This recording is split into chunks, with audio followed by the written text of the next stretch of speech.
Assalamualaikum warahmatullahi wabarakatuh. Perkenalkan, kami dari kelompok 3. Penasaran kan anggotanya siapa aja? Kenalan yuk. Hayu. Kenalin, nama aku Amanda Ramadhani Febrianti dengan NIM 2405368.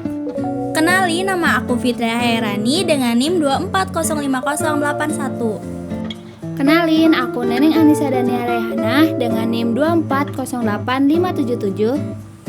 Kenalin, nama aku Rifa Aurah dengan NIM 2400933. Nah, sekarang udah kenal kan sama semuanya? Nah, sekarang kita bakalan bahas tentang sumber ajaran Islam yang meliputi Al-Quran, As-Sunnah atau hadis, dan ijtihad. Pembahasan yang pertama adalah Al-Quran.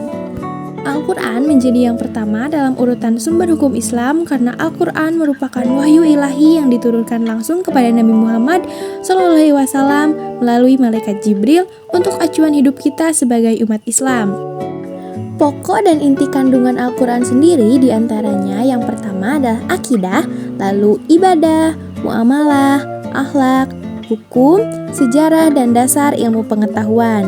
Al-Quran berisikan 114 surat dan 30 juz. Mengapa sih 30 juz? Karena dimaksudkan untuk memudahkan mereka yang ingin menuntaskan bacaan Al-Quran dalam 30 hari atau 1 bulan. Al-Quran diturunkan secara lengkap dari Lauh Mahfuz ke langit dunia pada malam Lailatul Qadar, kemudian diturunkan secara berangsur-angsur kepada Nabi Muhammad SAW pertama kali pada tanggal 17 Ramadan di Gua Hira. Al-Quran diturunkan selama 23 tahun, yaitu 13 tahun di Mekah dan 10 tahun di Madinah. Nah, peristiwa inilah yang sering kita peringati sebagai Nuzulul Quran. Nah, selanjutnya di sini saya akan menjelaskan tentang kemukjizatan Al-Quran. Kemukjizatan Al-Quran ini dibagi menjadi 3 aspek. Yang pertama ada aspek bahasa. Nah, pada aspek bahasa ini terletak pada fasyihah dan balagahnya, yang artinya keindahan susunan dan gaya bahasanya. Yang kedua itu aspek pemberitahuan gaibnya. Gaib ini dibagi menjadi 2, yaitu gaib nisbi yang artinya gaib bagi seseorang tapi bagi orang lain tidak, dan gaib mutlak yang artinya tidak akan mampu diketahui sama sekali, yaitu hakikat Allah Subhanahu wa Ta'ala.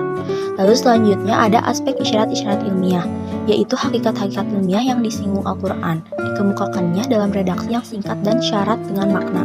Nah, selanjutnya kita akan membahas keautentikan Al-Quran. Rasyad Khalifah membuktikan keautentikan Al-Quran dengan membedah lafaz basmalah. Lafaz basmalah tersebut terdiri dari 19 huruf. Jumlah bilangan kata-kata tersebut walaupun berbeda-beda, keseluruhannya habis dibagi oleh angka 19. Lalu ada juga pemahaman dan pengkajian Al-Quran atau berinteraksi dengan Al-Quran. Caranya dengan mengimani Al-Quran, mempelajari Al-Quran seperti mendengarkan, membaca, dan menghafal. Lalu memahami Al-Quran seperti memahami terjemahannya, tafsirnya, dan yang lainnya. Lalu yang terakhir dengan mengamalkan Al-Quran, yaitu seperti mengikuti dan mendakwahkan.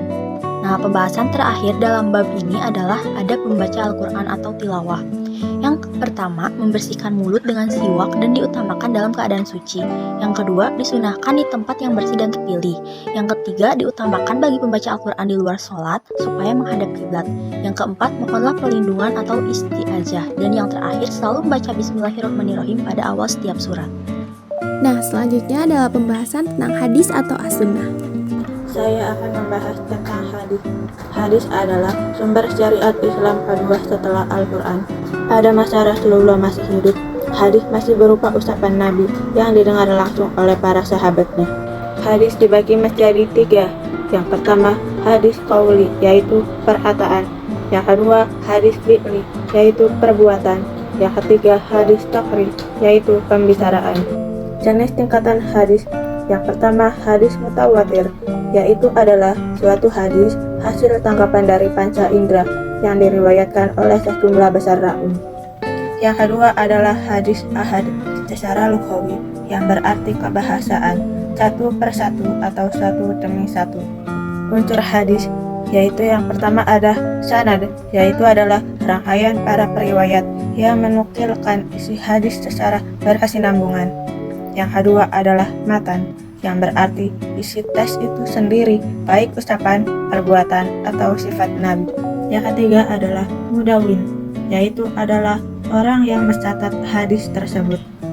Ada tingkatan kitabah kumpulan hadis, yaitu yang pertama kitabah Sahih Bukhari, yang kedua kitabah Muslim, yang ketiga kitabah Sunan Abu Dawud, yang keempat kitabah Jami At-Tirmidzi, yang kelima kitabah Sunan An-Nasa'i, yang keenam kitabah Sunan Ibnu Majah. Lalu selanjutnya ada pembahasan tentang ijtihad. Apa sih itu ijtihad? Ijtihad menurut bahasa adalah berusaha dengan sungguh-sungguh. Sedangkan ijtihad menurut istilah adalah upaya maksimal seorang mujtahid dalam menemukan hukum syara yang berkaitan dengan perbuatan manusia dan sumbernya, yaitu Al-Quran dan Sunnah. Umat Islam senantiasa dihadapkan pada berbagai permasalahan yang memerlukan pemecahan berdasarkan pada sumber ajarannya, yaitu Al-Quran dan hadis. Oleh karena itu, ijtihad senantiasa diperlukan oleh umat Islam. Selanjutnya, syariah adalah wahyu Allah Subhanahu wa Ta'ala yang dalam wujudnya berupa nas Al-Quran dan hadis Nabi yang benar-benar sahih dan tidak ada keraguan. Sedangkan fikih adalah kumpulan hukum syara yang bersifat perbuatan yang diperoleh dari dalil Al-Quran dan hadis. Kemudian, sumber hukum Islam ada dua, yaitu Al-Quran dan hadis.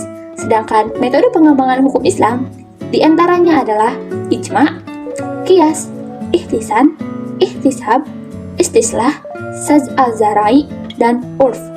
Yang terakhir, perbedaan pendapat dalam masalah hukum Islam adalah sunatullah, karena Allah menciptakannya seperti itu. Sedangkan sebab-sebab terjadi perbedaan pendapat paling tidak ada 3, yaitu beragam arti dalam lafaz bahasa Arab, perbedaan dalam masalah hadis, dan dalam masalah penggunaan metode penggalian hukum. Upaya yang semestinya dikembangkan adalah pembentukan sikap saling menghormati dan menghargai sikap dan praktek keagamaan di masyarakat. Nah, jadi itulah teman-teman pembahasan tentang sumber ajaran Islam yang meliputi Al-Quran, As-Sunnah atau hadis, dan ijtihad. Sekian dari kami. Wassalamualaikum warahmatullahi